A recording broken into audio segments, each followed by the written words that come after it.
Time now for Media Watch, a look at what's been making news in the Chinese media.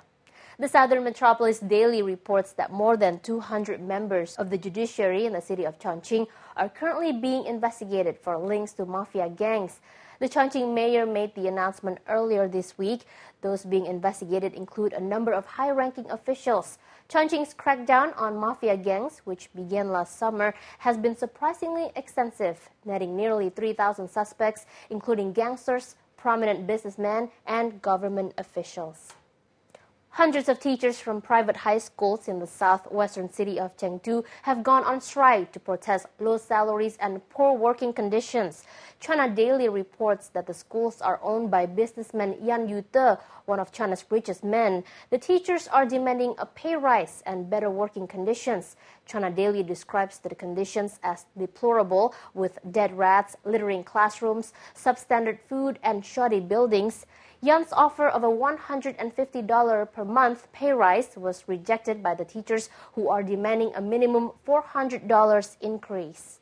Well, this is not a government official or social worker, but a college student at Nanjing Forestry University. Her job is to patrol the campus to monitor her schoolmates. If she spots any underage students getting intimate by kissing or hugging, she has the power to intervene. The Today Morning Express reports that the university has employed nearly 100 student spotters, many of them from poor families and in need of an income. It says the student spotters help to keep morals in check and the campus looking civilized, but some students have complained that it's an overly heavy-handed approach. To intimacy of a very different kind now, China News reports on a matchmaking party with a difference in the southern province of Guangdong. The men who take part have to be wealthy, very wealthy. They must have a fortune of at least $7 million. Each ticket costs $5,000, but for the girls, entry to the lavish matchmaking party is free as long as they're attractive and well-educated. They also have to pass an interview by the organizing committee. 10 men have so far signed up to the extravagant bash, while 1,500 women have applied. Now, if mountains of money isn't an option in wooing your lady, how about taxis? Soho.com reports on a very special wedding ceremony in the northeastern province of Heilongjiang.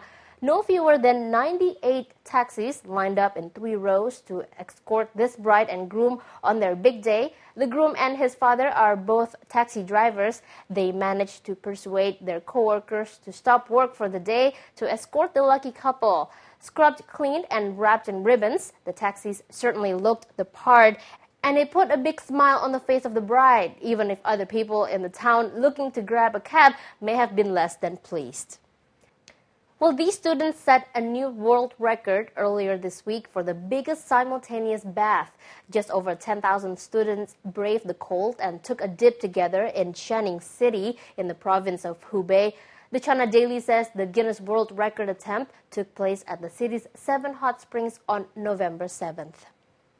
Well, there's nothing like a little time apart to rekindle the affections that could lead to a panda cub. So says a panda expert sent by China's mainland to Taiwan to advise on how to encourage mating by the pair given by the mainland last December. After inspecting the pandas at the Taipei Zoo yesterday, Jiang Hemin suggested a separation of a month or 2 might reignite their ardor. The mainland presented Tuan Tuan and Yuan Yuan, which together mean reunion, to Taiwan last December amid warming ties between the two sides. They have proved popular, and many Taiwan residents now want to see them produce a cub in their new home. Jiang said the environment at Taipei Zoo was natural and would not hamper their breeding, but the animals may have become bored with each other. Well, the Shanghai Daily reports that the NBA basketball star Yao Ming is not the owner of the Shanghai Sharks, the Chinese star's former team, and has not been guaranteed ownership of the team. The newspaper reported that while Yao's management group, Team Yao, has been signed on as an interested investor for the next 5 years, the basketball player is officially not an owner.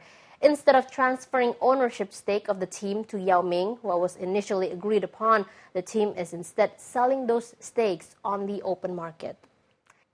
And finally, China Daily has these amazing photos of a Shaolin monk performing during the show The Holy Mountain at the Mediterranean Conference Center in Valletta.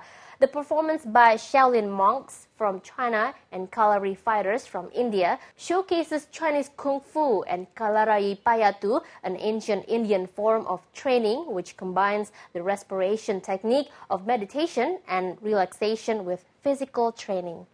And that's today's Media Watch. And in fact, that's all for now from the team here at BON News. Thanks for watching and see you next time.